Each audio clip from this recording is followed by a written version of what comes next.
So here's my newly rebuilt saw arbor. I took it with me to work overnight and went by my friend's electric motor shop this morning and put it in his bead blaster and cleaned it up pretty good. Got a new set of bearings. They're 6202 with a 5/8 shaft. A regular 6202 has a little bit larger than 5/8 by a couple thousandths. So if you're going to rebuild one of these, make sure you get the right bearings. Best thing to do would be to take the shaft with you and the old bearings with you to your bearing supply store. Get them to measure it. Make sure they get you the right bearings. But I got everything cleaned up. I actually opted not to put the grease fittings in. I did grease this pivot point really well. And this guy, there's O-rings on the shaft. One here, one here.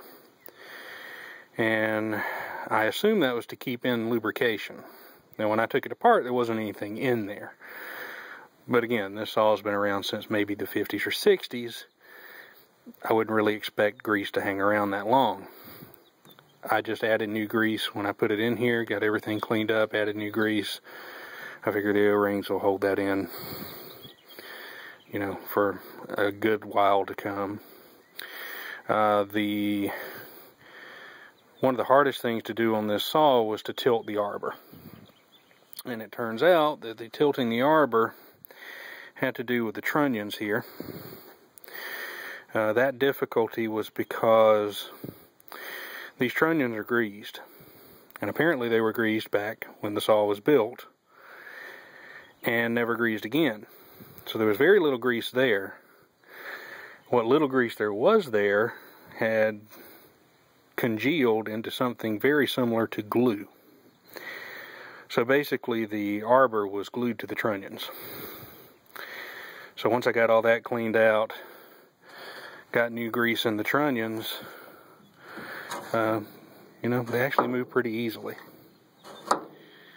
So I think this will actually serve me very, very well for the very foreseeable future. I'm going to get in here and clean this out and get the arbor assembly back in. And my dad's actually bringing home a dial indicator from his work, so I can set this saw up and get the blade aligned with the miter slots and get everything worked out the way it should be. So hopefully in a day or two this thing will be cutting like a champ. Oh, also new pulleys, cast iron pulleys. No more aluminum pulleys. I actually got the right sized ones. This saw had 2" on the arbor and 2" on the motor, which is not correct. I think it's supposed to have 2" on the arbor and 2.5" on the motor. That gives me a spindle speed of 4,800 RPM, which I think is what this saw is supposed to have. And I've seen plenty of saws with a 4,800 RPM rating, so I figure if the blade can handle it on that saw, there's no reason it can't handle it on this one. I also figure that the arbor assembly and everything the blade's attached to is probably built better on this saw than it's been built on the newer saws anyway, so I have no problem with running this thing at 4,800 RPM spindle speed. So, also, I don't know if I said it in the last video, but I was able to save the hand wheel and cobbled me up a new handle, which, hey, it'll work. You can see my hand wheel for the my replacement hand wheel for the tilting mechanism. So, yeah. Oh, new belt. The old belt was shot. The old belt was shot 5 years ago. So I'm going to get started getting this thing in here, and we'll see what kind of results I get.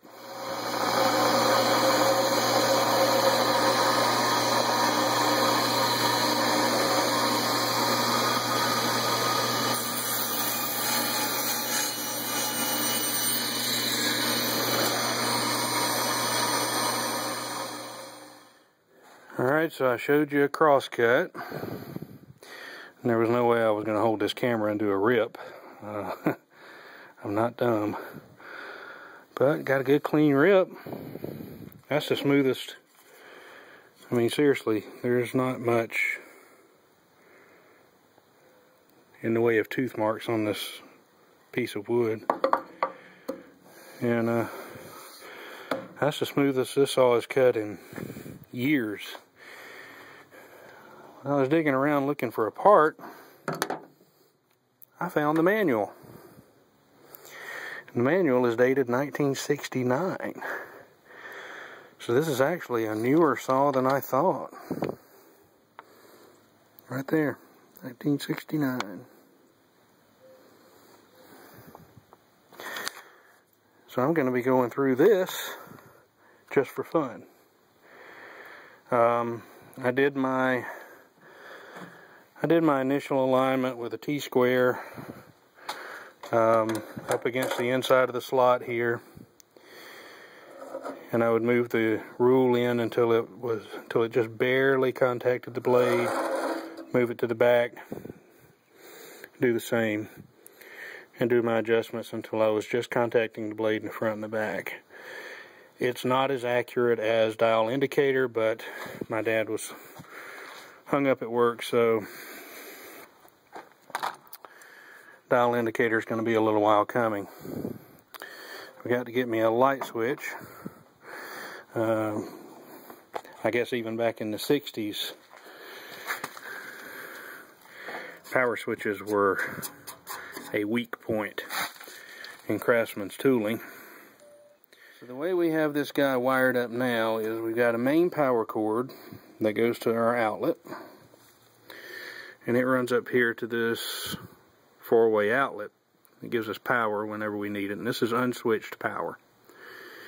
Okay, and then we have hot lines run around here to a light switch, and this light switch interrupts the power that goes back here to this outlet, which the motor plugs into. So our on-off switch, we got unswitched power and switched power. Problem is, my light switch is dead, so I'm gonna have to go by the store, find myself a light switch. But yeah, I did my testing just plugging the motor straight into the to the wall, which is probably not the safest thing in the world, and I wouldn't recommend you do it, but it works. So overall, I'm actually really happy with how this came out. I was a bit worried that it was not going to work as well as I hoped it would, but yeah, even with making my adjustments in a very crude way with the combination square over there, I think I'm very close. I think when I do get that dial caliper and I'm able to put that dial caliper on it, I don't think I'm going to be more than a few thousandths off. It cuts so smooth. And this is a, what is it, a 40 tooth blade, so it's not like that's even a finishing blade. That's a crosscut blade. I got a brand new blade, by the way. And so we don't build cabinetry, so we don't need too fine a blade. We've got some fine blades here already if we need them, but I just wanted a good crosscut blade, a good fast cutting blade, and it does a really good job. I like the extra blade speed that I got with the 2.5 to 2 inch pulleys. It sounds better than it has ever sounded to my ears in my life. I've never heard this saw sound as smooth as it sounds now, and it cuts fabulously. It's amazing. I've been using this table saw since I was about 14 years old, and I'm 36 now, so I've been using this saw for 22 years, and it's never cut this well. So yeah, if you've got one of these saws and it's rattling, it burns its way through a cut, I really would suggest take that Arbor out, change the bearings and put it back in and get it adjusted, because it will really make your life easier. If I do any more work on this saw, it's going to be probably a replacement fence. This fence is in crappy shape, but overall I'm really happy. This turned out wonderfully. I have a dado stack that goes with this saw, and it's rusted terribly, and I have been reading up on rust removal with electrolysis. So I'm going to be building myself an electrolysis tank and put those dado blades in, get them cleaned up so I can give them a good sharpening, and then I'll be in business for the siding for my chicken coop. Well, thanks for following along with this, and hey, like I say, if you got one of these saws and it doesn't cut smooth, do something about it. Don't suffer with it. I mean, this whole project took me 6 hours, maybe, start to finish. You know, I could spend another hour or two adjusting on it, and if I wanted perfect alignment of the blade, I'd get a Pulleys system that helps to adjust the front and back trunnions. But frankly, for the kind of work I do, I don't need a Pulleys system. I don't need perfect alignment. The alignment I've got with the combination square, frankly, is close enough for me. But anyway, thanks for following along. I'm going to go home and find myself some supper. Y'all take care.